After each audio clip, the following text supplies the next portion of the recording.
Hey guys, what's going on? It's Eli, back with another review video. 2004, in my opinion, and I'm sure, I think it seems obvious that 2004 was a pretty big year for Disney, because, man, did they have a lot of movies coming out that year. Like, best examples, because, on the side of animation, like, there was Home on the Range, there was The Incredibles, and live action, that is. More on the animation, because, at the time when direct-to-DVD sequels to Disney animated films were a thing, because, you had Lion King 1.5, you had Mickey's Twice Upon a Christmas. Okay, and on the side of live action films, a lot of live action films that came out that year. And one of them that, yes, you read the title, and you know exactly which live-action Disney film it is that I'm reviewing, and not to mention, it is celebrating its anniversary. That's right, guys. From 2004, it's Disney's Around the World in 80 Days. Yes, based off of the novel/book of the same name by a man of history, Jules Verne. Yeah, so Disney's Around the World in 80 Days. I'm glad that I've finally gotten to watch this film. I don't know why, because, it wasn't one of those live-action Disney films that I grew up watching a lot. Oh, and by the way, because I'm not doing this alone, and fun fact, because I thought that I was going to do this by myself, because, I didn't have anybody in mind for me joining this, and, who would want to join me for this? I don't know, and, it never, I never thought of it. Like, if anybody I know of had seen this movie and they'd be down to, review collab doing this film, but sure enough, one of my friends has seen this movie, and he expressed interest in joining me for this, and of course, he's joining me, and you read the title, you know who's joining me. My good friend, Elijah Goring. It's good to have you for this one.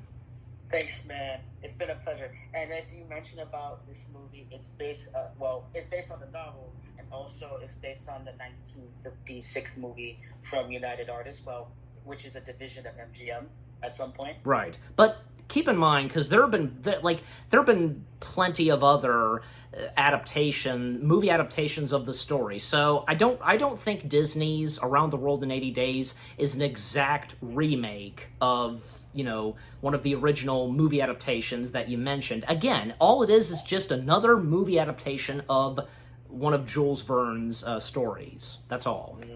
Yeah. Okay. It's just, here's a good example. It's like people, and golly, because people, think that, Tim Burton's Charlie and the Chocolate Factory is a remake of Willy Wonka, but it's not. Right. It's just another movie adaptation of the book. That's all. Not a remake of the original movie. You get my point. So yeah. Yeah. All right.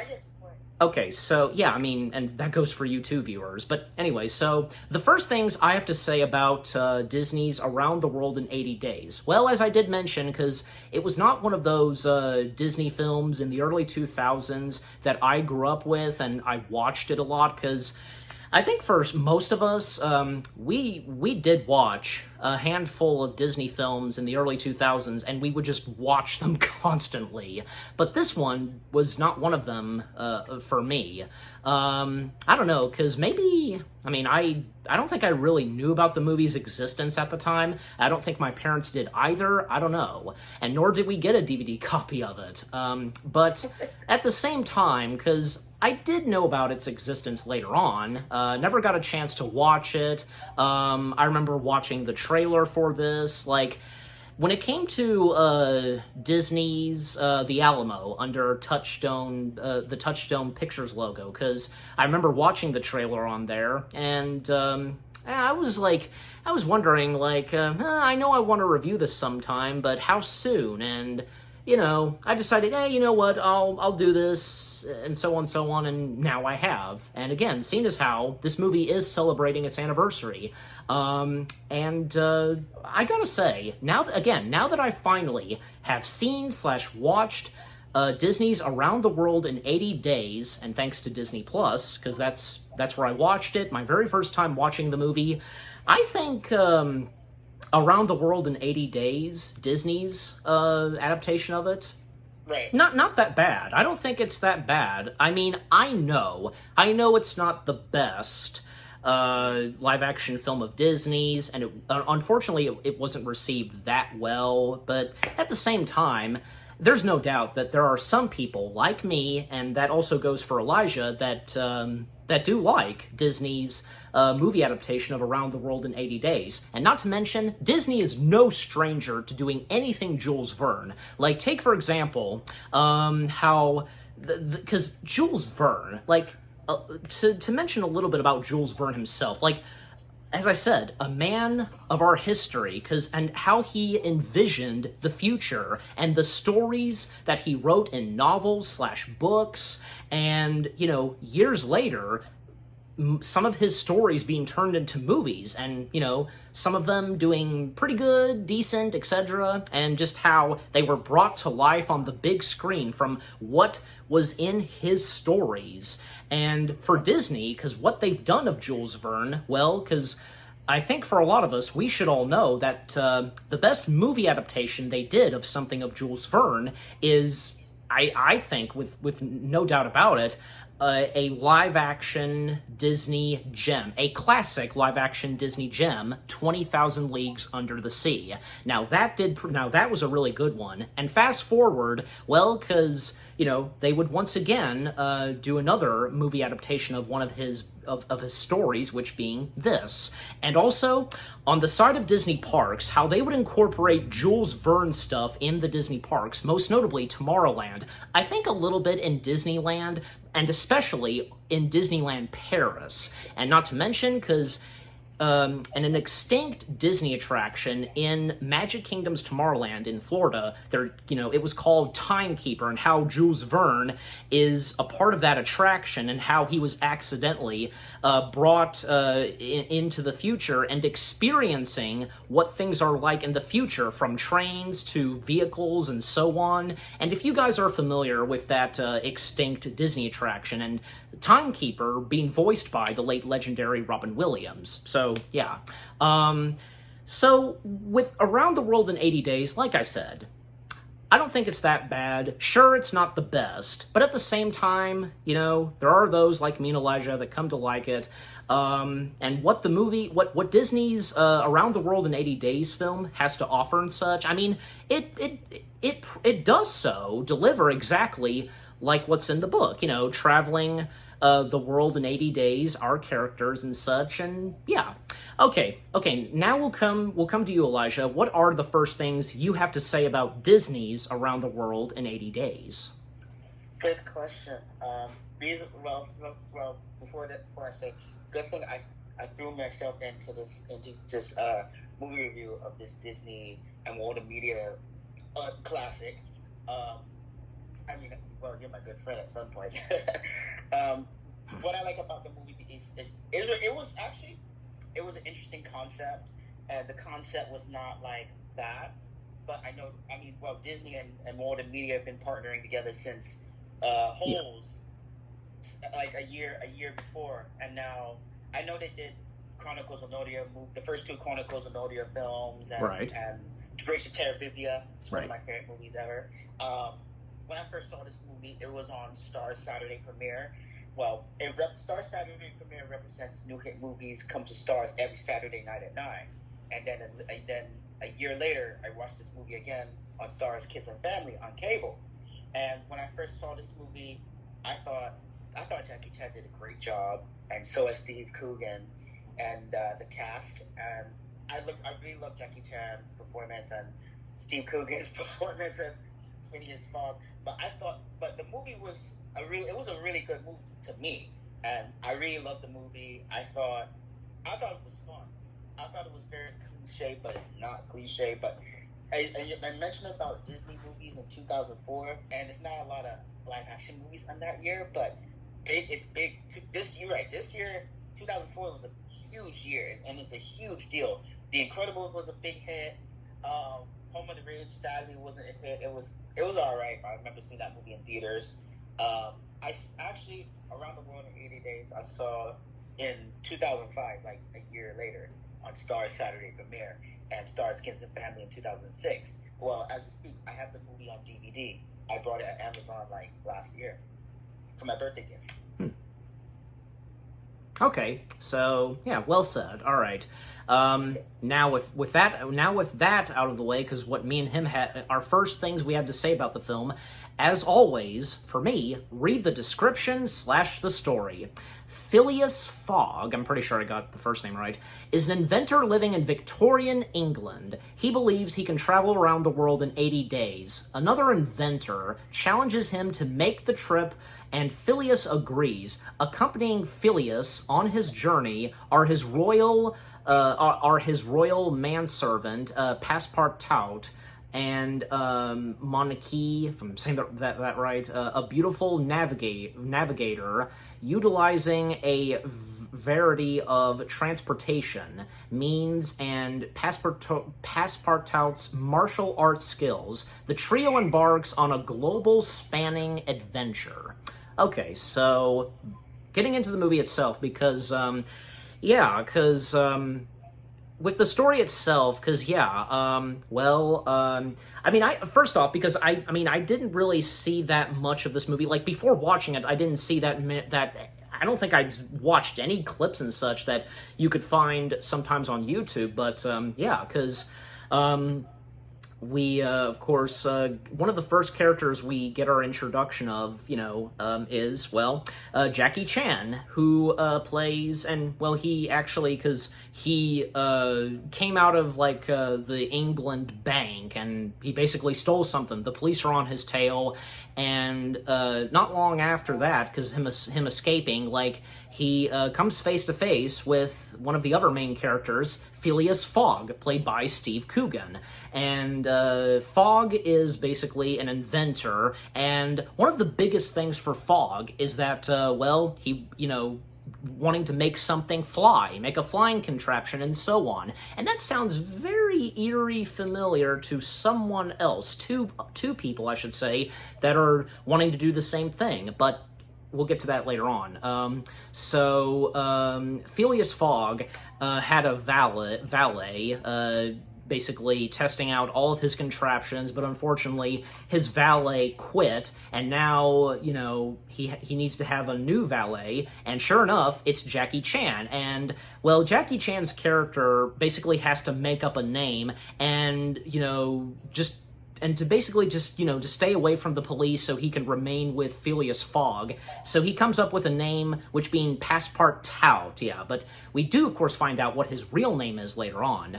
And we also find out the purpose of what he stole. You think that probably he stole jewels or money or something. Well, yeah, probably just money and so on, because it is a bank, but not really, because something very different, and actually something that was stolen, and something that he does need. So he becomes a new valet to Phileas Fogg. One of the first things that he tested out on Passepartout was this jetpack device, and it successfully works. And because again, he officially becomes Mr. Fogg's new valet. And then we come to the Royal Science Academy. And I think technically he would be considered an antagonist in this movie, but the way he is an antagonist, he's pretty much a huge jerk, basically. Just very greedy and so on, and how he despises Phileas Fogg. And that being Lord Kelvin, who basically runs the whole Royal Science Academy, best way to put at it. And Lord Kelvin being voiced by the one and only good old Jim Broadbent. Because it's hard for me, because it's hard to picture and see someone like Jim Broadbent playing a huge jerk. I'm just saying, because I recall, because he kind of played the same kind of character, and antagonist, I should say, in Doolittle with Robert Downey Jr. So take that for example. But anyway, so you can tell right away, because Lord Calvin, is just a jerk and so on, and how he treats others, and especially how he feels towards Phileas Fogg. And just to speed things up a bit, because Phileas Fogg attending to the Royal Science Academy, talking about, obviously, about making something fly, and the word is spread, and obviously, because this being attached to Lord Kelvin, because of the England Bank, because something has been stolen from the England Bank. This statue or something. I wish I could remember the name of it, but I'm gonna cut you up. It was like a J Buddha, right? J It is a J Buddha. J Buddha, is that right? Yeah. Okay. Yeah. Thank you, Elijah. Yeah, because unless if I had to put a text or something, but not necessary. So if at any point I seem to forget that name, just help me out and remind me on that. So again, J Buddha, correct? Mm-hmm. Yeah, so a J Buddha was stolen from the England Bank, and I think it's obvious that, who stole it, and of course that being, Passepartout, because there's a reason why he stole it. And like I said, because according to Passepartout, it was stolen. It was stolen and taken to the England banks, and it's not supposed to be at the England Bank in the first place, so he was the one that stole it for a good reason, and just throughout the film, Passepartout, trying to, not have himself be revealed, and being Phileas Fogg's valet, and because when the word is spread about this, and when Phileas Fogg, along with Passepartout, they were there at the Science Academy, because Phileas Fogg's comment on the whole thing of the, help me out, what's it called again? What you said? Sorry. The statue. Oh, sorry, God. J Buddha.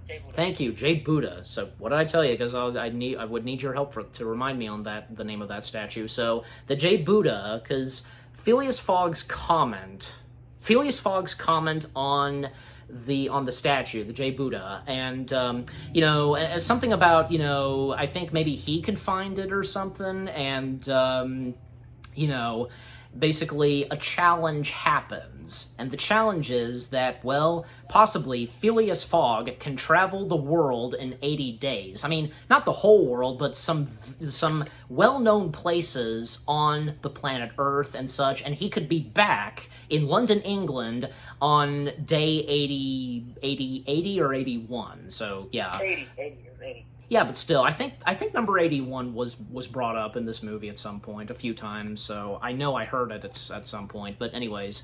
And basically, if Phileas Fogg succeeds, traveling the world in 80 days, then he wants to take Lord Kelvin's position of the Royal Science Academy, but if Phileas fails this challenge, then, what Lord Kelvin has up his sleeves, and it shows because how much he despises Phileas Fogg, and also because, Lord Kelvin and others a part of the Science Academy, they just find it hilarious that these things that Phileas Fogg talks about and predicts could happen in the future, like automobiles, flying contraptions, and stuff like that, which, of course, I'm pretty sure people at that time thought it was a joke, but no, of course it wasn't. So again, what Lord Kelvin has planned up his sleeves, again, if Phileas fails this challenge,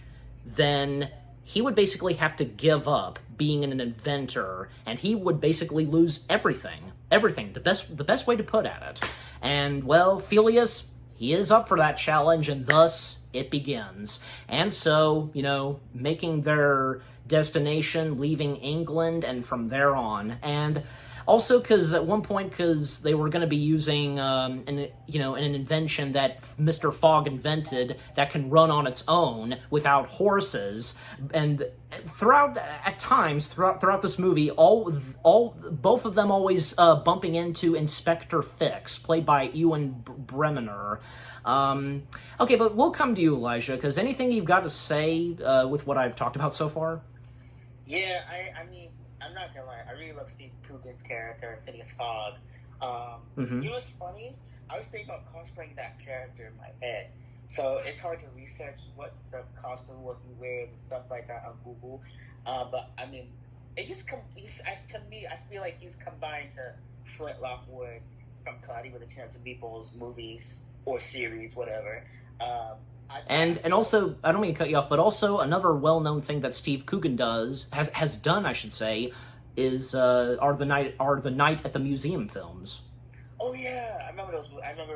I watched the first movie. I never saw. And you know what? What a coincidence that both Steve Coogan and Owen Wilson, spoilers, being in this movie, Around the World in 80 Days, and they would work together again in the Night at the Museum films.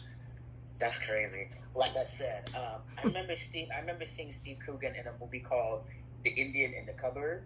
Oh yeah, that one. I remember that movie very well. It's a really good movie. And about this movie, I really love his character to start to finish. And during the movie, I think Jackie Chan his character is on the run from this police trying.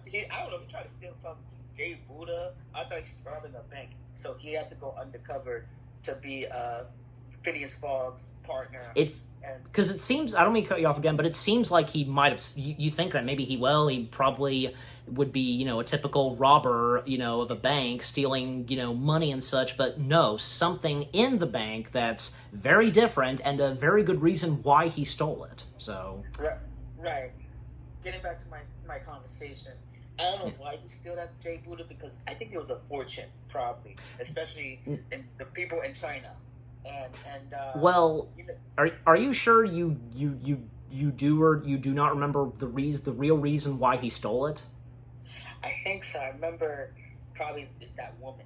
It's that woman pretty much. She wanted the Buddha. Well, and also because I don't mean to cut you off again, but the real reason, and I'll go ahead and say it, might as well, because the real reason, because I'm pretty much we're just going to be going back and forth with this movie. So the real reason why he stole it, well, again, as I clearly mentioned 2 or 3 times, it was stolen. It was stolen and put in the England bank, and with him stealing it because it's the only thing that will help and save his village in China.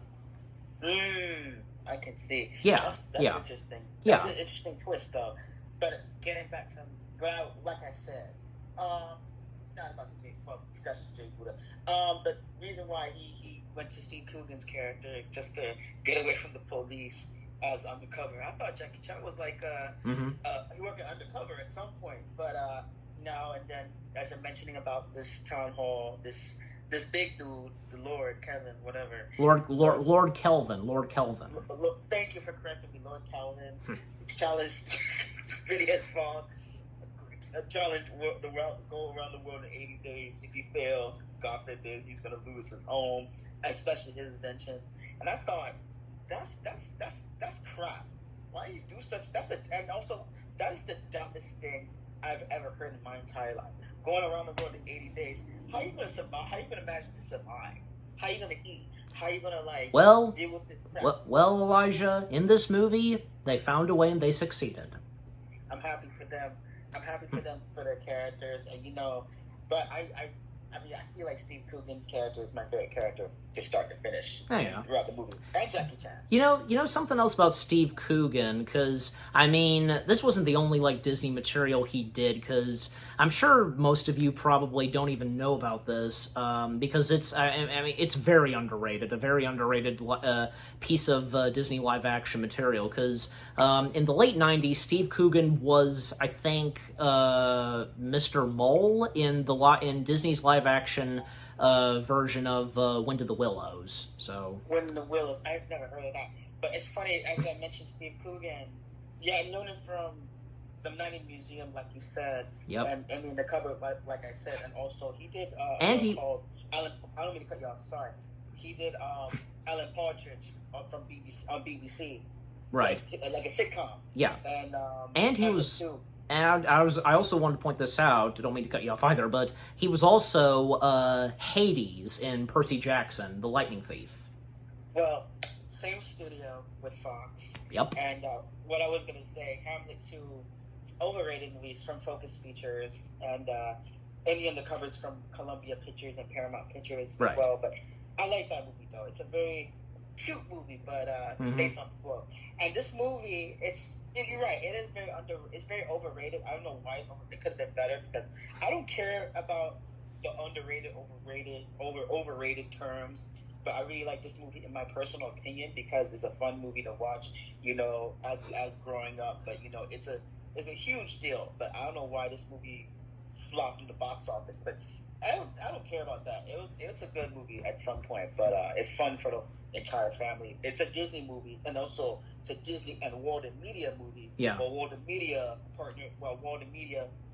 distribute this movie in overseas, and Disney land this movie in America. I thought Columbia Pictures or Screen Gems or Paramount Pictures was going to distribute it, but Disney decided to do it, unfortunately, or Buena Vista.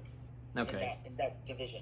That's the point. All right, so stop you there, because continuing with the movie, because again, Phileas Fogg and Passepartout proceeding on, making their start with the challenge, and so one of the first places that they arrived to, I think, on day 2 is Paris, France, and they do run into someone who would, throughout the movie, tag along with them, that being Monique Laroche, if I'm saying her full name right. Monique, it's Monique. Thank you, Monique. And being played by Cecily de France. So she plays Monique. Did I get that right? Yeah, Monique. Thank you. So, and Monique is actually a painter and an artist, and because a painting that she did, and this gets Phileas's attention, basically a flying naked man, basically, and well, you know what? Because with art, and it's a fact, because what you dream of and you feel that painting or just something, and because for Phileas, because of his dream of flying, making something fly and so on, so he understands and feels the exact same way as how it is in the painting. And then at one point, Monique gets fired because I guess she worked at that paint shop or whatever, making paints, artwork pics, whatever. But little does Phileas and who would accompany them throughout the film, Monique, little do they both know that, because Passepartout, he notices, even when they first arrived in Paris, France, the Black Scorpions are on their tail, and because the Black Scorpions, they are minions and antagonists who work under the command of General Fang. And yeah, we did, because I didn't mention General Fang yet, because General Fang is another antagonist of this film, and General Fang, here she is, yeah. General Fang being played by Karen Mock. I think, I got the last name right. Her, I guess, trying to partner up with Lord Kelvin, and at first, he wants nothing to do with General Fang, and not to mention, because General Fang is also going after the statue as well, and even Lord Kelvin making a comment on, a woman being in charge and, taking commands from a woman, and because, you're technically under the command of the Queen herself. Do you not realize that? But anyways, also, the other members of the Royal Science Academy, and just to mention them, there's Colonel Kitchener, if I'm saying that name right, being played by Ian McNiss, if I'm saying that right, and Lord Salisbury being played by David Ryle, and there's Lord Rhodes being played by Roger Hammond, and there's also Mr. Sutton being played by Adam Godley. Now, I know Adam Godley from, say, Tim Burton's Charlie and the Chocolate Factory, and he played the title character BFG in Disney's BFG, so that's something else he did of Disney. So even at times, Lord Kelvin giving Mr. Sutton a hard time. And Mr. Sutton does something good, and he basically turns against Lord Kelvin, rightfully so. But anyways, so And so to speed things up, because, well, a couple of, of the members of the Black Scorpions, they're on their tail, and, because Passepartout trying to get both Phileas and Monique out of there, and, because they're being followed, and him taking on the members of the Black Scorpions. And I mean, when it comes to Jackie Chan, you of course got to have some action fighting sequences, and of course they're there, so, Jackie Chan, of course, doing his own fighting skills, and not to mention, because he was a choreographer for this movie, and also he was a producer of Around the World in 80 Days. That's pretty cool. His huge involvement in this movie, yeah. Yeah, I mean, the fighting sequences in this movie, well, they're pretty good, and what you would expect from good old Jackie Chan. Especially because they're in Paris, France, and, they're in this building because it has to do with paint and artwork. Well, because when he comes face to face with the Black Scorpions, well, because sure enough, getting paint all over them and so on, and them just making a run for it, they take, a part of the sewers and, basically making a shortcut thanks to Monique, and they basically take a hot air balloon. So they take a hot air balloon, and it's like, everybody in Paris, France, who was wanting to give the hot air balloon a ride was trying to stop it, but of course, they're stealing it. Even this old lady who stole a bag of Felice Fogg, she thought it was her purse, but no, and, they realized that they stole her purse, and, of course she does get it back. And, just that sequence where they're flying on the hot air balloon, and Passepartout is trying to catch up with them, and at times, poor Passepartout, because sometimes when he gets hit and so on, and especially what happens in Paris, France.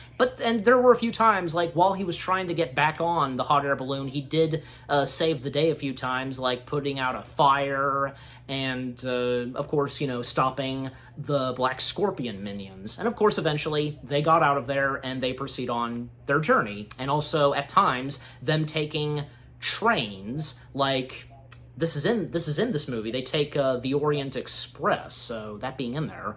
And so to speed things up, because again, Monique now joins Mr. Fogg and Passepartout, and while they're on the first train that they're on, because at one point, I think, Mr. Fogg was going to speak to the driver to speed up the train, and while he's trying to do that, because, Passepartout basically tells Monique everything that's going on, what he's really doing, and, about the statue that he stole. And I think, if I remember correctly, because, he did reveal his real name to her, which being Lao Sing. That's his real name, Lao Sing. And, again, the reason he stole it, is because it was stolen and brought to the England Bank. I guess you could say probably this was Lord Kelvin's doing, stealing that statue.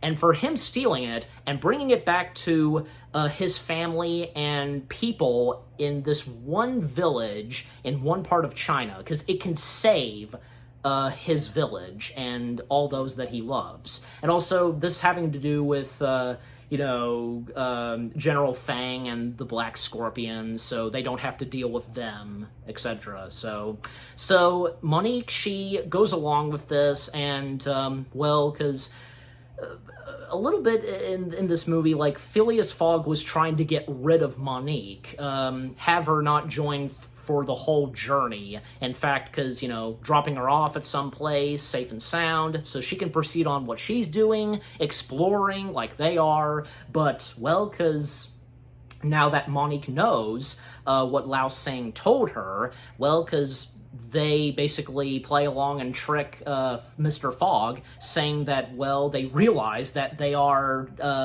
family, because they are siblings, cousins and so on. But and so then at one point, because Mr. Fogg failed trying to talk with the train driver, but Monique succeeded doing so, and so the train is sped up, and even at one point, because again, the many times that they, not all the time, but still, run into Inspector Fix, and Inspector Fix, poor Inspector Fix, like, trying to arrest Lao Sang, and, keeps failing, and, poor Inspector Fix, like, always getting wounded and so on, but, yeah. So their next destination that they arrive at, off the train, I think, yeah, because, one of them is, with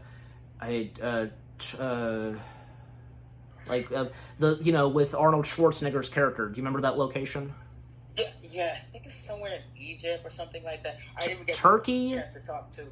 Turkey. Is it Turkey?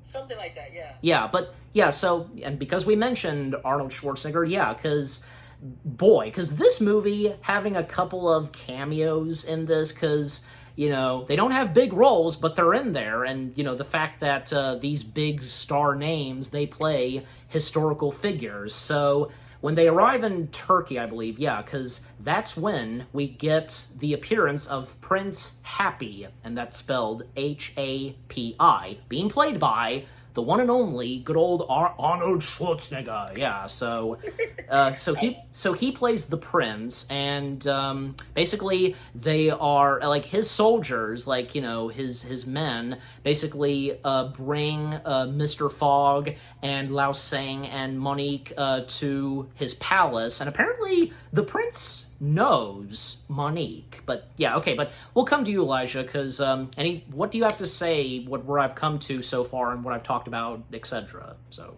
yeah, about Percy, the Black Scorpion coming after Jackie Chan's character. What's his character name?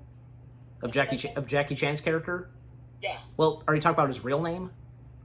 His real name. Lao Sang. Lao Sang, thanks for correcting me. Yeah. Lao Sang, the army going after Lao Sang and Phineas and Monique. It's crazy. Stealing a hot air balloon, it's intense. And I didn't know Macy Gray was in the movie as a cameo. She's an R&B singer though, but she's a good singer.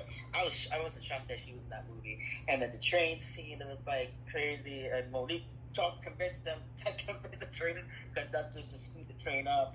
And then Jackie Chan and Lao Sang pretty much said how to fix teeth for Phineas Fogg, and it's hard to fix teeth from back in the days, from decades ago, and the cop constantly failing and getting hurt.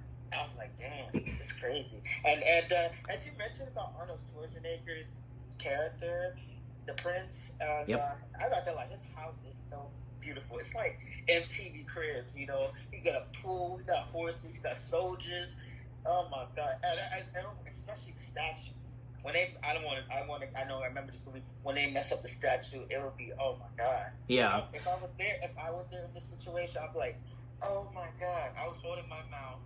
I'm like, oh my god, they messed up the statue. Oh, yep. Man, this is bad. Okay, so, and because you mentioned that, coming back to me, because, yeah, that sequence where, they're in the prince's palace, and everything seems to be going pretty well, and even, like, I think, yeah, because Phileas Fogg admiring a statue of the prince's, and, like, the prince telling them not to touch it nor point it. What's wrong with pointing at it? Like, it's just pointing, but anyway, so... Like, it's a very important statue to the prince, so one of those statues that's very important to him, and then the prince offering them, like, for a drink and such, and, Phileas, like, he wants to proceed on, because they're on schedule, but Lao Sang, like, he, accepts, like, that, they can have a drink, and just one drink, and they're all in a hot tub / jacuzzi, and then at one point, well, because, they can still proceed on their way, Phileas Fogg and Lao Sang, but still, going by his identity name, Passepartout, well, they can go, except for Monique, because, like I said, like, the prince knows Monique very well, he admires her work, and basically, he wants to marry her, and basically that would make her his 7th wife, and according to the prince, 7th wife for a week. Well, at least it's a week, but still, like, I mean, even Felice, he doesn't like this, and he thinks, like, this has gone far enough and ridiculous. And you can tell, even though well, my point being, he doesn't admit it and not show it at first, he slowly but surely starts to show feelings for Monique. Even though I think, it's obvious he doesn't want to show it and admit it. I think Monique, and maybe I think Lao Seng, both of them realizing that, he's starting to like Monique, and, well, because he doesn't want to keep Monique there, so then, of course, Right. the prince, being, evil and stuff, like, just, telling them that they will leave and such, and, well, they're going to, but Felice has a little trick up his sleeves by basically touching the statue and threatening the prince that if he doesn't let Monique go, then they will mess up the statue. And, well, because of how much the statue means to the prince, he obliges, and he even orders his men to put down their weapons as Felice asks and commands. So they do so, and tell them to go to the tent, and, because when they're in the tent, and then he tells them to start taking their pants down, I want to say. But then, it was an accident. This wasn't going according to plan, what he was wanting to do.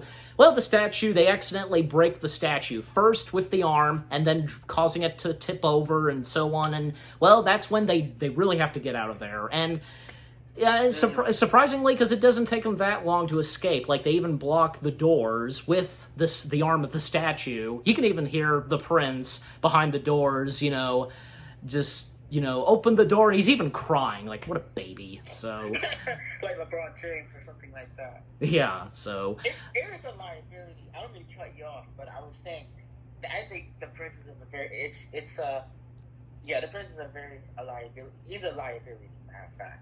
Right.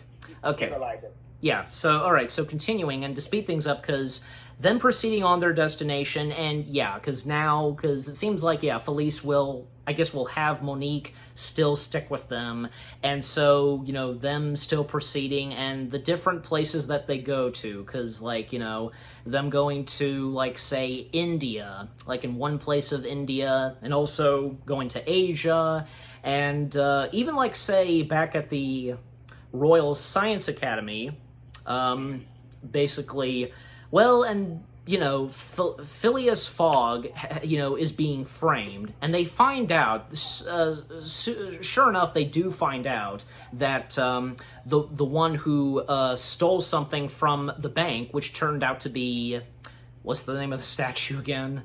Jade Buddha. Thank you, the Jade Buddha, because they find out that, the Jade Buddha was stolen, and this, of course, upsets, and Lord Kelvin is very upset by this and very pissed off. And again, when they find out that whom stole the Jade Buddha is tagging along with Phileas Fogg, some of the members of the Royal Science Academy, they suspect and have theories that maybe, Phileas Fogg is in on this, and because he and whom stole the Jade Buddha was in a rush slash hurry to do this challenge. So they have theories on this, but of course they're not true, and Phileas Fogg still has no idea what Passepartout is really doing, except for Monique. So, and so a warrant is put on not just Passepartout / Lao Seng, but also on Phileas Fogg.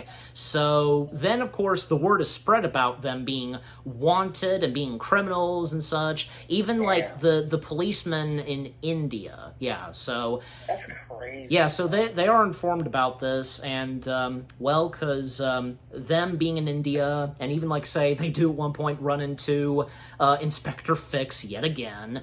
Even because when they first encountered him, just Lao Seng on one of the first trains that they were on, I think, because it wasn't intentional, but Lao Seng accidentally throwing Miss Inspector Fix off the train. So I think that was right as they made their way to India, in one part of India, that is. So, and just once again, because the fighting and action sequences in India, and them taking on the Black Scorpions, even one guy with chains, and even like when Inspector Fix did at one point cuff Lao Sang, well, because Inspector Fix being involved in this too, like taking on this one tough guy with the chains, and of course they do succeed, and even like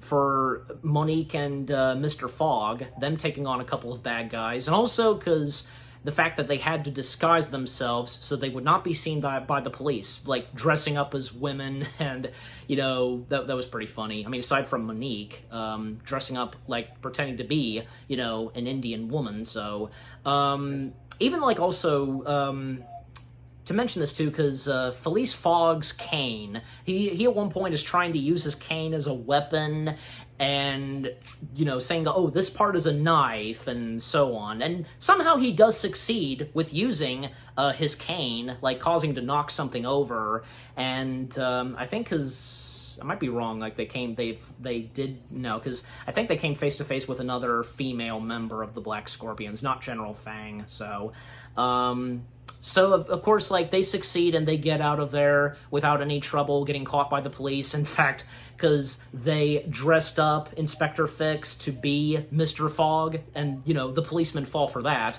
And still, them proceeding on their journey, and without them not being chased by policemen.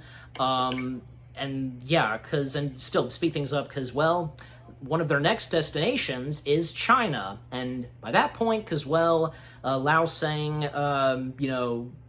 getting back to his home and, the village, to bring the Jada Buddha back to the village, and still, because with not telling Felice Fogg about this, even, like, there's one moment as they're in China, and Monique has a little talk with Lao Sang, because, I mean, it's not that, Lao Sang was really, like, using Felice Fogg, because he came to like Felice Fogg and helping out Felice Fogg with this challenge and such, but at the same time, what Lao Sang had to do is understandable, and so on. But, okay, coming back to you, Elijah, because anything you've got, okay, what else have you got to say, and I've come up to?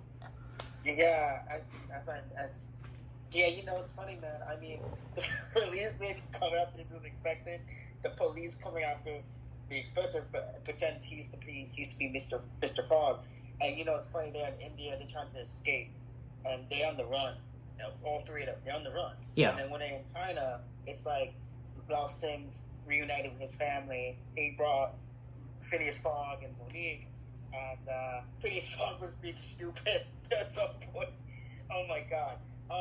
And odd too, and and as I mentioned, Jackie Chan, he executive produced this movie, but he didn't produce. He executive produced this movie. I'm pretty sure I did say executive producer. So right, and it's funny. I remember this movie, and it came out a year before. I think it was a year after. Either one. It came out after The Medallion, which is another Sony Pictures movie. And Jackie Chan, and Rush Hour 2 also. Yeah. And it's funny, I've never seen a Disney movie has like this action sequences, thanks to Jackie Chan, because Jackie Chan is a legend. And everybody in the world really liked Jackie Chan. And back in the days, he had like stunt doubles and stuff like that. Yeah, he do his own stunts. Yep. Jackie Chan's been doing this for years, man. And I don't know why he's a legend, but this movie is like a huge deal. I don't mean to cut you off, but he rightfully so is a legend. No, I know, right? Yeah. I was in shock that was it Arnold Schwarzenegger was in this movie as a cameo, and Macy Gray and Owen Wilson and Luke Wilson at some point. And this movie is a good movie, but it's not like, it wasn't that bad. I really loved it because I really like the action comedy elements or sequences, but I've never seen a Disney movie has like this sequences ever for a movie like this, which is very a huge deal and a unique liability and a tapestry, something like that. Yeah, but I really like this collaboration and getting to know this movie at some point. You and I, it's cool. Yep. Okay. So, yeah, not a good place to end it there. So, yeah. So, continuing with the film, because them arriving at, Lao Sang's home, and still not wanting Mr. Fogg to know about this for now. And so, yeah, Lao Sang reunited with his family, and even he tells his mom, because Lao Sang's mom, Lao Sang's mom being played by Yin Diz Pan, if I got most part of that right, saying to his mom that Mr. Fogg is his valet, and she's, very proud of her son and such. And it doesn't take too long, of course, for Mr. Fogg and Monique to, hang out and interact with those in the village. And also, the statue. What's the name of it? What's the name of the statue again? J Buddha. Thank you. Because the J Buddha, to finish my sentence, the J Buddha has finally been returned to the village, and now everybody in Lao Sang's home/village and with his friends and family, they're all safe, and now that the J Buddha statue has returned to its rightful place. So I don't mean to interrupt. I was gonna Go ahead. add for you. I was gonna say, Phineas Fogg is acting stupid. Forgot that. Well, sometimes he can act stupid and such, but at the same time, he is a very smart man, and with, his visions and dreams and stuff like that, Right. Probably he's drunk, I think. Probably that black juice or something like that make him drink. And, Lu Sang had, big family. It's crazy. Yeah. Nieces and nephews, cousins, brothers, sisters. Oh, my God. Uh-huh. It's like a barbecue. Right. And by the way, because at one point, just like some stuff that Lao Sang's family has Mr. Fogg try, and at a certain point he's feeling sick to his stomach and such, and he needs to take a breather, going inside at one point because, during dinner, and he's in Lao Sang's room, and, he's just saying to himself, I want to die, let me die, and stuff like that, because of how sick he is, being dramatic, but he discovers at a table, dresser, whatever, and he can see pictures of Lao Sang with those in the village, and it's starting to come clear to him, probably this is his family. Not to mention, earlier in the film, Lao Sang, and right before, because, this is before they had to go to the Royal Science Academy, Lao Sang was writing a message/letter/note to his father, which, his father did get it, it's in the village, and Mr. Fogg notices the letter, he reads it, and he realizes that, Lao Sang, which, he knows his real name by now, has been lying to him, not intentionally, and no, he wasn't really using Mr. Fogg, but technically still, it is a liar reveal. Do you have anything to, because, the liar reveal is a huge thing. Do you have anything to say on the liar reveal thing in this movie, Elijah? Good question. Not that I know. I don't know why. I don't think he's lying, but he's just telling the truth because he's just trying to get away from the police or the cop. And here's another thing. To put it at this, it's he lied, but nothing intentional and not in a bad way, for a good reason why he had to lie to Mr. Fogg, and even Monique understands this, so. Because the reason why, I'll take that back, what I said. The reason why I think he lied because he's just trying to get away from the cops, and not in a bad way, but in a good reason, like you said. And and because he stole the Jade Buddha statue. So because again, we find out from him that it was stolen and he stole it back. So I think he stole it because for his family, for his sake. Yes, but it was there before. It was in the village before it was stolen and taken to England.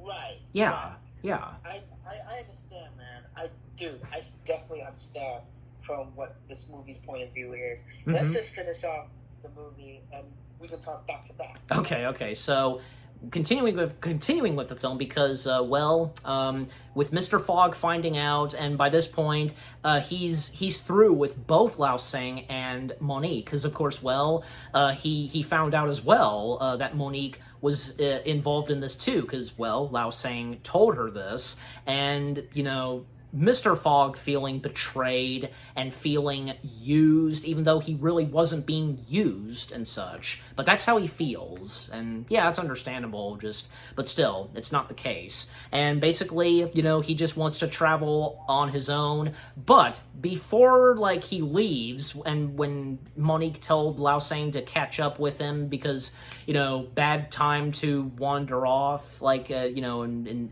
in the dusk, and, because members of the Black Scorpions show up and they're put in cages, and that whole sequence where they come face to face with those part of the Black Scorpions, because I think maybe this was her, because to mention some of the other cast members, there was a female agent played by Maggie Q, and there was yes. yeah, Maggie Q being in this, and I don't mean to cut you up. I know her from Mission Impossible 3 and Blumhouse's Fantasy Island and Need for Speed Undercover and Nikita. I didn't know she was in this movie. Me neither. So, but anyway, so to speed things up, because again, the sequence where they are in cages and coming face to face with the members of the Black Scorpions, and one with a knife, threatening them and such, and asking and threatening Lao Sang where the J Buddha is, and him telling him with the knife that you'll have to kill me and such, and then a challenge happens to basically, a fighting challenge, and thus, another fighting sequence that we get, and, even Monique is helping out, Lao Sang on, to look out and such, even when, there's a sack put over her, and even Mr. Fogg tries to help out, but he's really, how he's trying to help is not really working, so yeah, I mean, Lao Sang is at a certain point losing the fight, but sure enough, someone does step in and help Lao Sang, and technically he's because he's a part of this ninja group called the 10 Tigers. Yeah, thank you, 10 Tigers. I mean, I did have it up, so I just had to get there. Yeah, the 10 Tigers, but it's down to 9. Yeah, and Lao Sang being one of the members of the 10 Tigers. So enter the 10 Tigers, this ninja group that comes face to face and helps out their fellow member Lao Sang, taking on the Black Scorpions, and in the end they succeed defeating the Black Scorpions, and because all that Lao Sang can say to the one that's leading the group members of the Black Scorpions, I told you to, you promised that you would never come to my village, and so on, and thus they flee. So that's the end of them. So everything's okay now for Lao Sang, Mr. Fogg, and Monique, but still, Fogg, technically, even though again, he, because of how hurt he feels still, technically kind of acting selfish to Lao Sang and Monique, because he's still, after what had just happened, being threatened and almost killed by the Black Scorpions, and in the end, all 3 of them survived, still, he wants nothing to do with them, and he prefers to travel alone. And even, say, he at one point was gonna have help with a new traveler, this one guy who he too was caged up, because he basically was, taking a urine in public. So that's the reasoning why he was thrown in a cage. So he was going to help out Mr. Fogg, but before they would disembark, because he would once again take a leak, in public, and thus he's taken back to being in a cage. And so yeah, Mr. Fogg, he's now alone, and yeah, because he prefers to continue this challenge and to travel alone. So that's what he does. And there's one moment where, because one part in Asia, he's there, the Great Wall of China. So he's there at the Great Wall of China, and as with him still proceeding on with this challenge, then he ends up in San Francisco, and as if Mr. Fogg will do okay doing this challenge by himself, Well, of course not, because what happens when he arrives in San Francisco, this lady trips and, well, basically she ran into Mr. Fogg, and, like, she might have scraped her knee, and Mr. Fogg is offering to help her get some medical treatment and stuff like that, and with there being, like, a nearby, like, hospital or something, so he proceeds on, but basically he was tricked. This lady faked her injuries, she stole his luggage, and 3 days later, he becomes homeless. But, thankfully, because Lao Sang and Monique, they were right behind Mr. Fogg, because of course they were not gonna let Mr. Fogg do this challenge on his own, because, well, Mr. Fogg needed them, and yeah, they needed to be with him, and to help them prove his innocence and to win the bet, because, again, by that point, both, not just Lao Sang, but Mr. Fogg, they were framed, and so they have to prove Mr. Fogg's innocence and win the bet, and to make it back, you know, to also complete the challenge, so, yeah. And, yeah, go ahead, yeah, because, yeah, I've been meaning to, you know, come to you and what you have to say where I'm at so far. Thanks for the respect, by the way, you know? Oh, yeah. We're good friends. By the way, we were wrong. I mean, kind of, because the location that they're at, where they meet Prince Happy, Turkish. Oh, Turkish, right. We were close. I mean, I was close. I said Turkey, but, you know, still, I was close. So, you know. Oh my God. Anyways, my turn to speak. By the way, bro. Yeah. And when he was after he went to China or Asia, he was in America. Well, he's in California.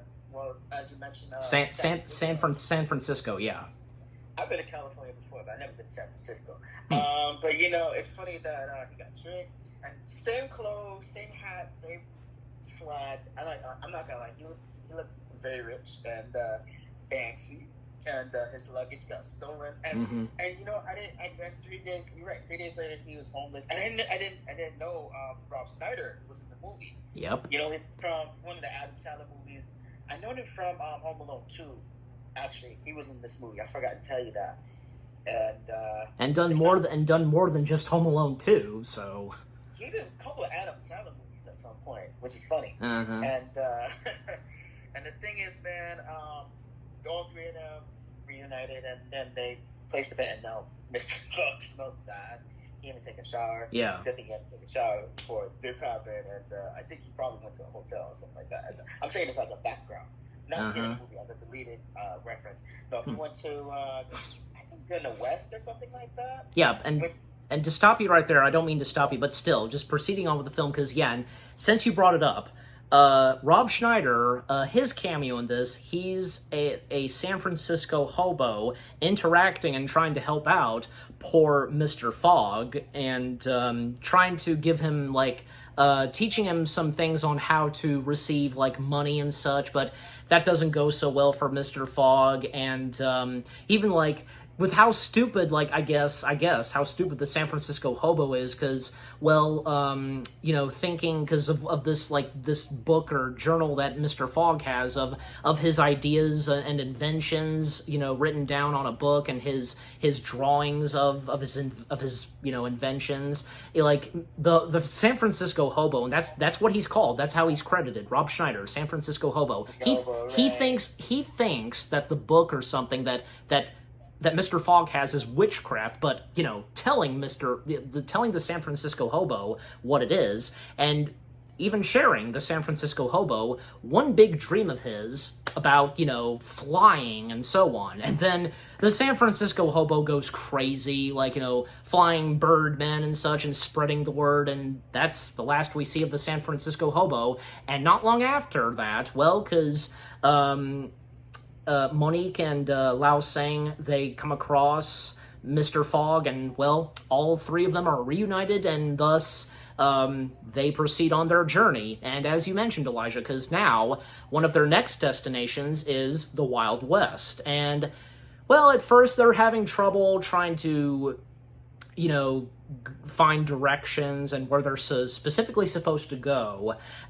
Even Lao Sang, he actually went off to seek some help, but then sure enough, The next cameo we get, 2 cameos I should say, are the Wilson brothers, Luke Wilson and Owen Wilson, as the Wright brothers. Like, now, that's pretty funny that brothers playing brothers in a movie. You get what I'm saying? So Yeah, man. yeah, and you know what? Because Luke and Owen Wilson, I don't think they disappoint. You know, portraying the Wright brothers, or because Luke Wilson, he plays Orville Wright, and Owen Wilson plays Wilbur Wright, and because, well, like Mr. Fogg, they too dream of making something fly, and they are familiar. They are familiar with Mr. Fogg, and even like Wilbur, because he thinks that, or his brother's idea of making something fly could be crazy and could not work and such. And eventually, because, well, actually, and thanks to the Wright brothers, because they actually brought back Lao Sang, because they lended Lao Sang a ride, and they do help them. Obviously, they help them give directions on where to go. So, and, okay, so do you have anything to say on the cameo of the Wright brothers being played by the Wilson brothers? Yeah, man. Yeah, my good friend. Yeah, I watched one of their movies, man. For Luke Wilson, I remember the Legally Blonde movies, Death at a Funeral, Owen Wilson, Right. Fantastic Mr. Fox, and Zoolander, and as you mentioned earlier, like Night at the Museum.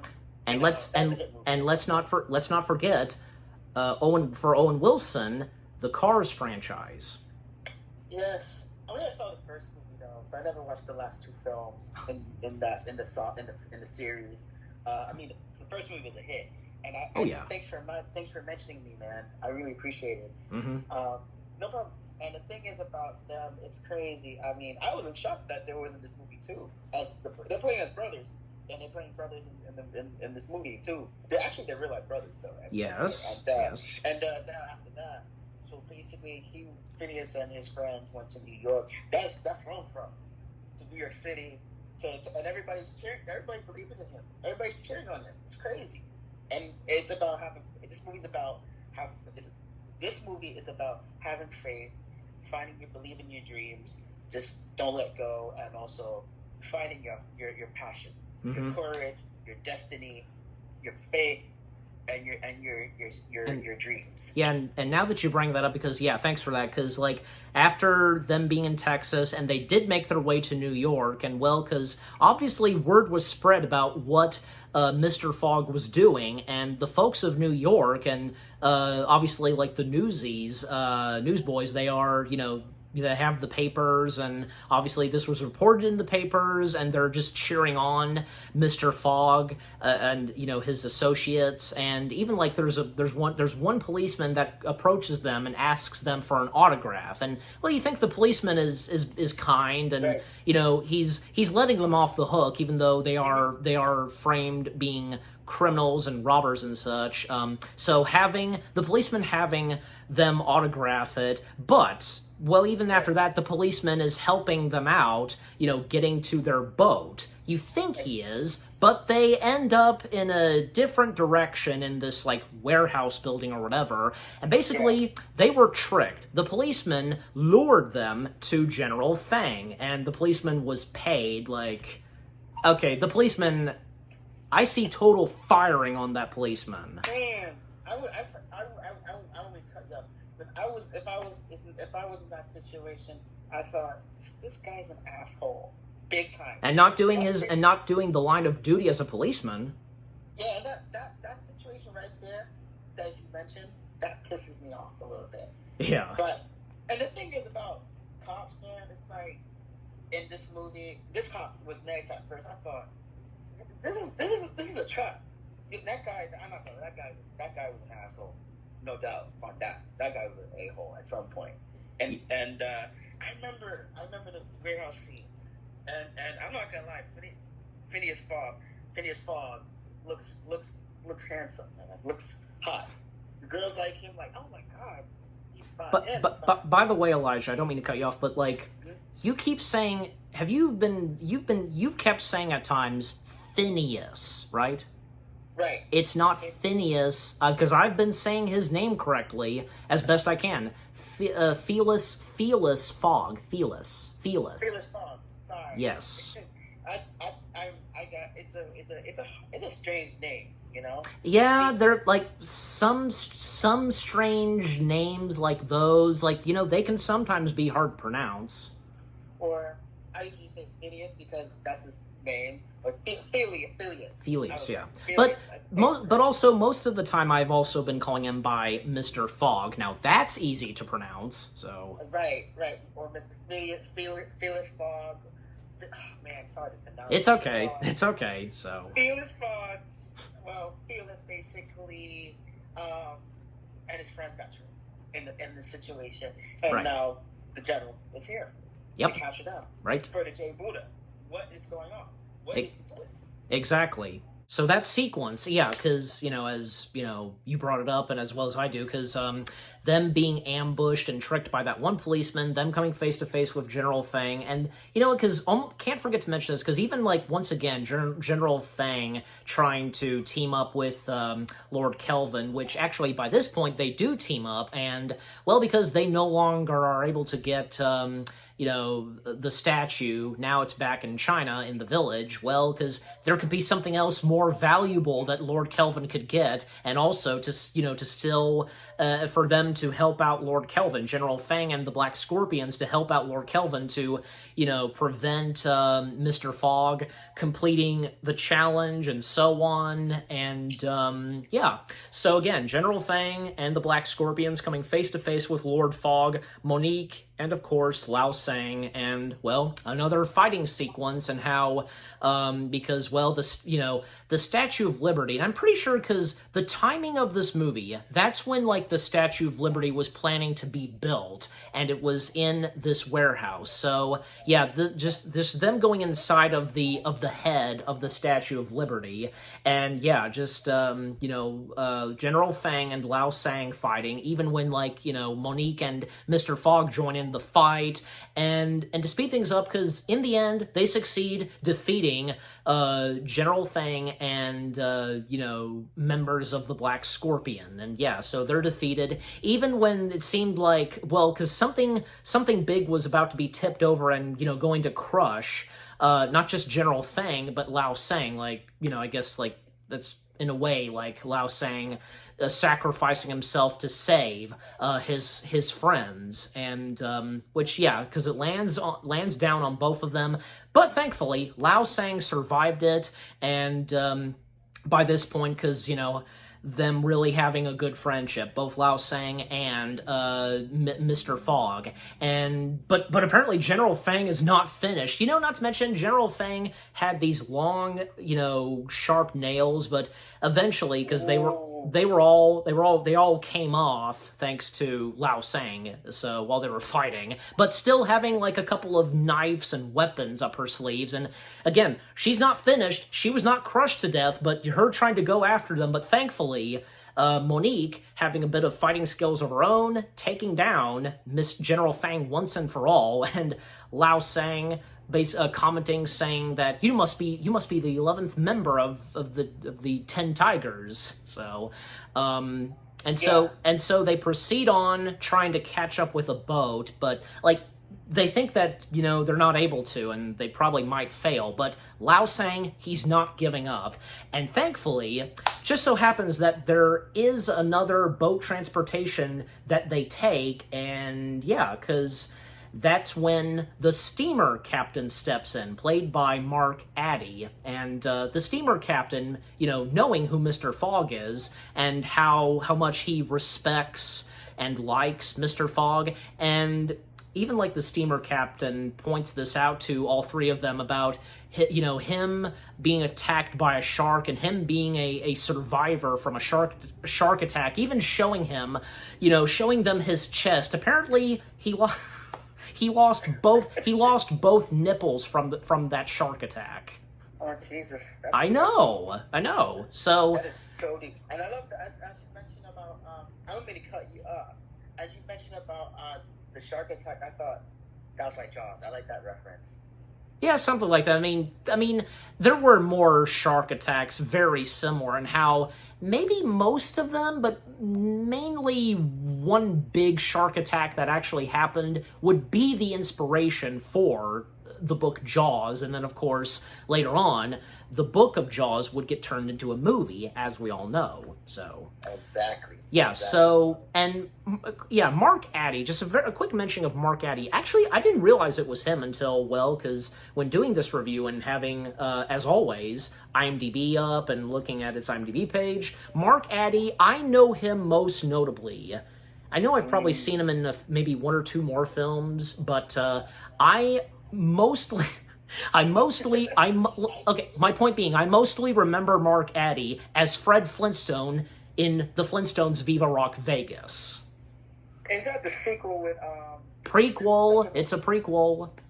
Oh, prequel, yes. Sequel, something like that, but the first movies were, Yes. John Goodman. Yes, Elijah, because it's apparently, Viva Rock Vegas is apparently a prequel to the Flintstones movie with John Goodman, etc., yeah. I mean, I like that movie, though. Did you see, and I don't mean to cut you off, but did you see Mark Addy in anything? No, never. Only this movie. Okay. But yeah, so, again, the steamer captain, what a nice steamer captain he is, and helping out Mr. Fogg and Lao Sang and Monique, and them helping them get to their destination and such. And the boat that they take, and that being the boat of the steamer captain, pretty cool. Because some vehicles and contraptions in this movie, well, obviously, being inspired from the vision of Jules Verne, how his vision was of certain looking like vehicles and stuff like that. Like, best example, the submarine, the Nautilus. So yeah, right. How Jules Verne had a very interesting vision on how certain like vehicles and stuff like that would look, etc. And in this case, how he pictured boats. So, anyways, and how this boat looks in the movie Around the World in 80 Days. So so continuing on still, because them proceeding on now that they're on the steamer captain's boat, and at that moment, because even like during the fighting sequence in Manhattan, well, because one thing that I can't forget to point out is like, well, when Mr. Fogg was for 3 days homeless, because he just so happened to have kept the artwork picture that Monique had done, flying naked man and such, and on the back of it there was like a note or something, and it was basically directed at him, because a man with the same kind of dreams that that artwork piece that she drew speaks and such. So, and how it seems, how it seems as though, and it's obvious that Monique seems to have found the right man for her, and thus that being Mr. Fogg. And even when Mr. Fogg was gonna help and stand up for Lao Sang against General Feng and the Black Scorpion members, and even like her saying that she may as though have found the right man for her, and thus they have found each other, rightfully so. And finally, because we see them kiss finally, even like Lao Sang, he was trying to step back, and I'm not looking and such, but yeah. And then the next day, and because they're getting there, like I think it's like they have one more day left until they have to complete the challenge. Well, because it seems like they might not make it, because the boat is running out of coal, basically. Even the steamer captain, he and his men are, they're going to do everything. They're going to do anything and to help out Mr. Fogg. And then Mr. Fogg gets an idea. This is his moment that he's been waiting for, and it finally happens. Building something off of the steamer captain's boat and making it a flying contraption. Even because like he got that idea when he saw a couple of seagulls flying and had the idea of flying. So because he talked with and negotiated with the steamer captain about taking parts of his boat and turning it into a flying contraption. And as much as it sounds crazy, well, for the steamer captain and his crew, it doesn't sound crazy to them, because how much they respect and like Mr. Fogg, and also because Mr. Fogg told the steamer captain, like, them doing this, having them take bits and pieces off the boat and making a flying contraption, Mr. Fogg would help out the steamer captain, basically to get new nipples. So. And the thing, it's my turn. Go ahead. What I was gonna say this, man. Mm-hmm. Well, what I was gonna say is my friend and my brother from another mother. Yeah, it's funny, man. Like, that flying contraption looks so dope. It's so incredible, and the glasses and the goggles. That's like, I think those goggles, when they in that contraption, they used to use in World War II. And I thought, man, they're flying. They are so flying. Yep. And I wish I could fly like that, but safely. But I wish it was like something like that in the movies back in the days, or in the airport or whatever. I think of that. I thought that scene was cool, and how they created this idea, and they fly all the way back to England, man. It's necessarily the goal, but I didn't know that they created this idea. But I was right. Phileas Fogg never gives up on his dream. I was right. Nope. And sure enough, his dream does come true. So. And another thought. I thought, how the hell that he created that idea? How did he did all seagulls? I get it, and the paper, and my mind is like, oh my god. And how there were. And I was just going to say, and how there are certain parts on that boat that are the right pieces to build this flying contraption. Yeah, and the thing is, man, I thought it was going to be safe, but they got to put I wish there was seatbelts in that contraption at some point. It's true. Yeah. If it was seatbelts, it's safety. But God forbid anything can happen. It's scary. It's a scary situation. And they all three of them in that contraption. And I thought, it's a piece of art. It's just state of the art boat. It's just, I love the creation, and I thought, man, I knew they're gonna make it. They're gonna win this bet. They're gonna make it. Yes. And we're almost at the end of the movie. Right, and basically. And to stop you right there, because continuing on, well, thankfully and successfully, the flying contraption does fly, and word gets to Lord, hold on, Lord Kelvin. I almost forgot his name. I was scrolling up to, so word is given to Lord Kelvin about this, and him going on a rage about this, because, he doesn't want to lose his position and such to Mr. Fogg and so on, and the attempts on him trying to stop, Mr. Fogg from winning the challenge, but thankfully, because, well, with the flying contraption working and how close they're getting to England, and the citizens of England are noticing this, and they can't believe their very own eyes that they're seeing a flying contraption, even when a police deputy tells the grizzled sergeant, which being a cameo of John Cleese, him making a cameo as the grizzled sergeant, and a young police deputy, that sounds about right, telling the grizzled sergeant, John Cleese, that about a flying contraption flying, and the grizzled sergeant just, and that's what, just something like he's doubting it, and and mentioning about others, like them too, saying that there's a flying contraption, and thus, and he didn't even look. Like, had he looked up, he would have seen it, but he didn't. So, but I don't mean to cut you off, man. John Cleese is definitely a legend. I know him from Rat Race and Monty Python movies, I think, and also the Shrek films. Oh yeah, Shrek movies, and he was in Clifford. Actually, yes, the live action Clifford. And he was also in Harry Potter and in the Pink Panther 2. I was gonna say that. You read my mind. Yeah. Brother, you read my mind, man. Yeah, and also, I mean, to be honest, I don't think I realized. like John Cleese was one of those cameos in this movie that I did not know of. I didn't know he was going to be in this movie. But yeah, it was pretty funny because like John Cleese, like, you know, whether if he's in a movie that's you know, he's still going to be enjoyable no matter what for someone like John Cleese. So it's a fun movie. I ain't gonna lie. Yeah. Also, I don't mean to cut you off, but also a couple of other cameos I feel like mentioning because like Will Forte, he played young Bobby. There was also Lee Mayix, if I'm saying the last name right. He was a London hobo, and John Keff, if I'm saying the last name right, he was the Irish policeman.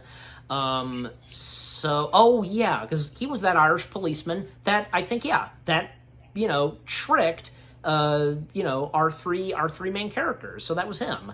That is, and Kathy Bates is in this movie as well. Yes, but we will get to Kathy Bates in just a moment because when they do arrive, they do make it, and it seems like they just about won the challenge.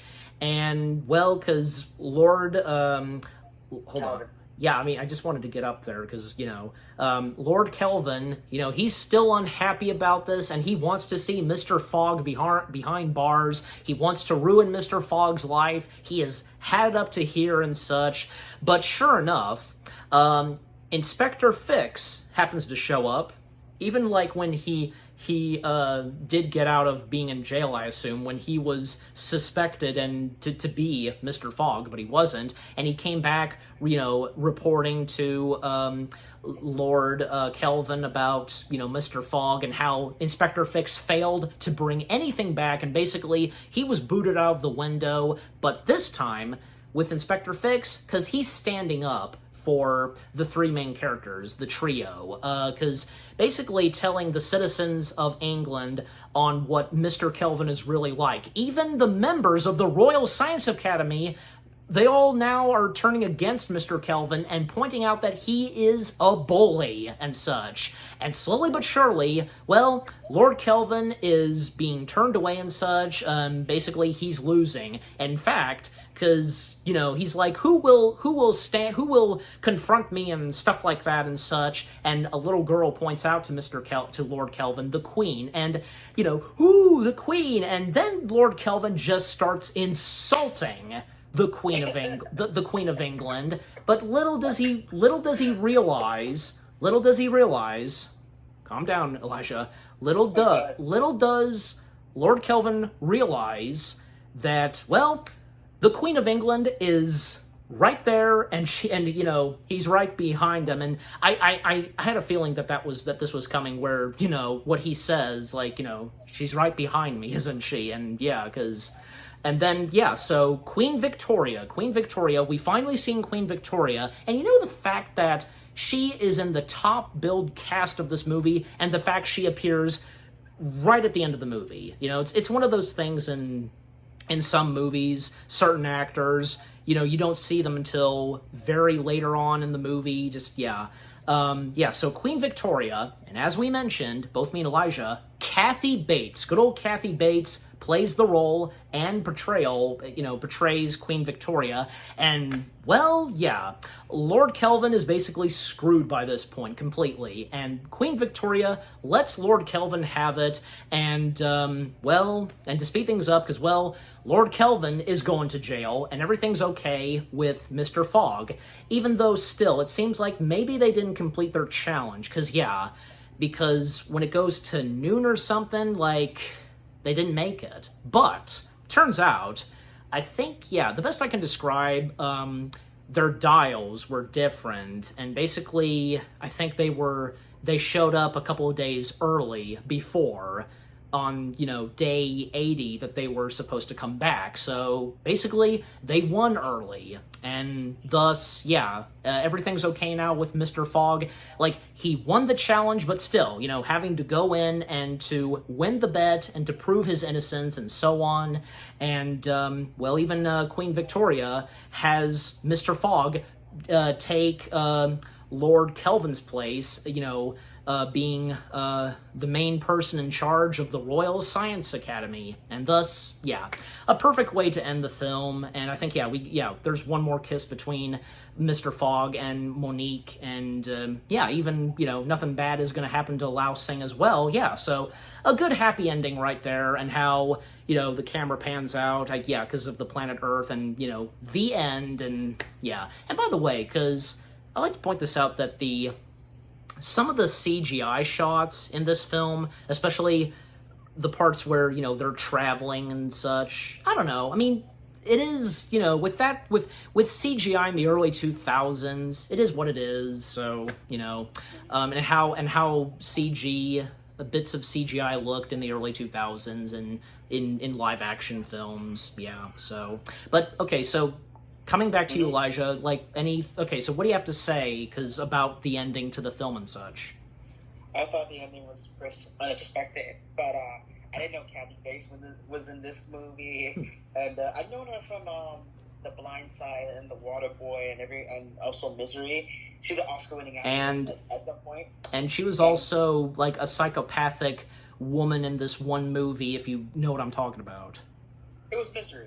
It was Misery. Okay, yeah, in fact, I think her character made it into the top 100 list of greatest villains of AFI, and well, the fact that she did win an Oscar for that. Also, let's not forget, most notably, she was also in Titanic.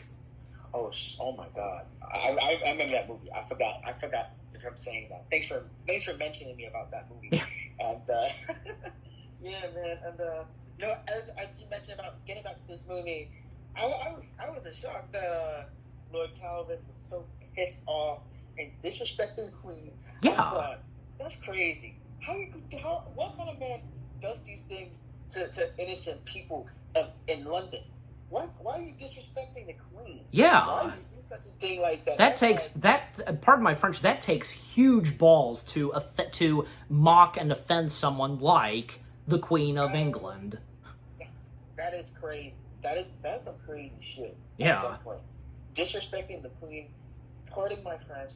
I would say that's bullshit. It is a crappy situation that you're disrespecting the Queen of England, and you're just humiliating the Queen. Yes. And that is some bullshit right there.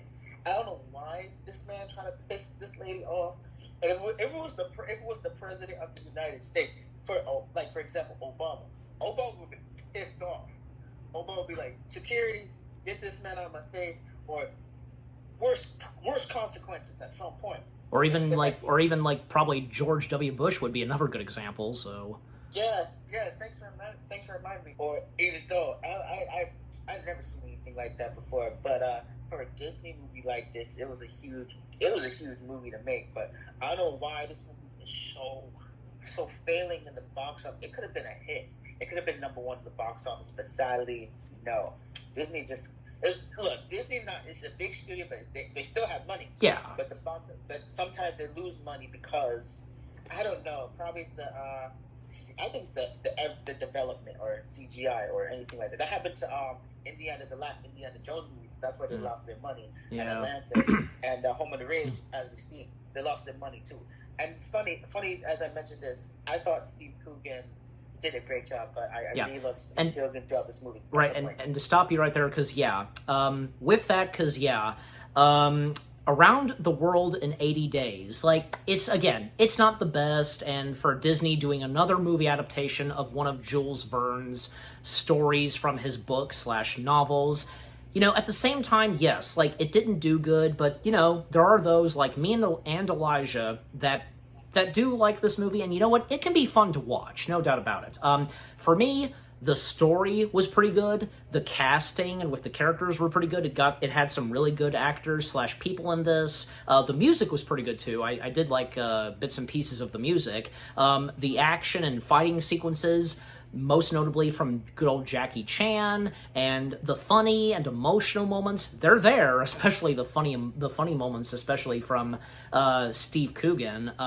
Yeah, and with the cameos that are in this movie, from Schwarzenegger to Kathy Bates to the Wilson brothers, John Cleese, Rob Schneider, the list goes on. Just, yeah, everything about Disney's Around the World in 80 Days, for me, I don't think it was that bad. It's not the best, I understand, but for me, I come to like it, enjoy it, and again, this being one of those films that can be fun to watch. But yeah, and coming back to you, Elijah, because, you know, your final thoughts and results on, you know, Around the World in 80 Days.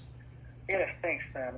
I thought it was a good movie, but it was an interesting concept, and the casting was pretty good, and especially Steve Coogan and Jackie Chan, and cameos like Arnold Schwarzenegger, the Wilson brothers, and Oscar winner Kathy Bates, and John Cleese, of course.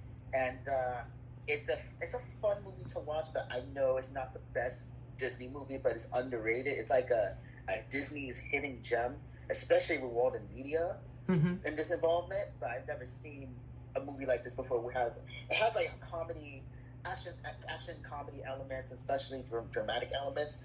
And I thought, man, this movie is pulled off. I don't know why people hated this movie. It could have been a hit, but it could have been a box office hit, matter of fact. But I really love Steve Coogan at some point, and Jackie Chan too. And if the movie itself, if it didn't have any bad luck, and if it could have turned out pretty good and decent, so yeah, no doubt. And I would give this movie 2 thumbs up and 4 out of 5 stars. 4 stars. Okay, now that we come to that, because yep, you heard what Elijah said, and for me, yeah, I give it. It's on my mind because of how much I've said, like, you know, what I've had to say. Like, I come to like this movie. It's fun to watch. I've had, you know, some pretty good positive things to say about it. I give Around the World in 80 Days, 7 out of 10 stars. Yes, 7 out of 10 stars for Disney's Around the World in 80 Days. And what about you guys? What did you think of Around the World in 80 Days? Did any of you grow up with this movie? Any of you, you know, got to see this in theaters? Was it one of those Disney films that you watched a lot, you know, when you were growing up? Because, again, some of you being, you know, 2000s babies, and any Disney film that you watched constantly, and if it was one of those, and, you know, this being live action, any of you that come to like it, you know, any of you that maybe some of you probably think it's okay, but still, if you feel the same way as me and Elijah, what we think of this one piece of live-action Disney material, and yeah, what did you think of me and Elijah's review of the movie itself? Leave comments and give this review video a like, as always. And so, with all that being said, thank you very much for watching. We hope you guys enjoyed our review of Disney's Around the World in 80 Days. More review videos are on the way. They're going to be awesome. Keep looking forward, and we'll see you guys in the next video /review. And Elijah, thanks for joining in for this, unexpectedly, nothing intentionally, but still, like, I thought I was going to do this myself, but you jumped in and wanting to do this, and yeah, it was fun for both you and I to do this one piece of live-action Disney material. Yeah, anytime, man, because reason why reason why I jumped in or throw myself in, because I heard you doing this review, I thought, I needed to support my good friend, because we did the Mask together, and we did some movie collabs together, yes, which is a fun deal. But I really had fun doing this. I'm looking forward to do this again at some point. But thanks for adding me, man, as a friend, as a good friend, and a brother. Of course, anytime. So, yep, and yeah, you know, say goodbye, Elijah. Well, good. Thank you for watching our video. And if you watch this movie, if you don't like it or not, just tell yourself, just think about the movie, just watch it, give it a chance. Yes, give it a chance. That's all that matters. Give it a chance and see if you do like it. Yeah. So, yep. So, Elijah, that's what he had to say. And for me, again, thank you very much for watching. Take care. Happy anniversary to Around the World in 80 Days, and peace out.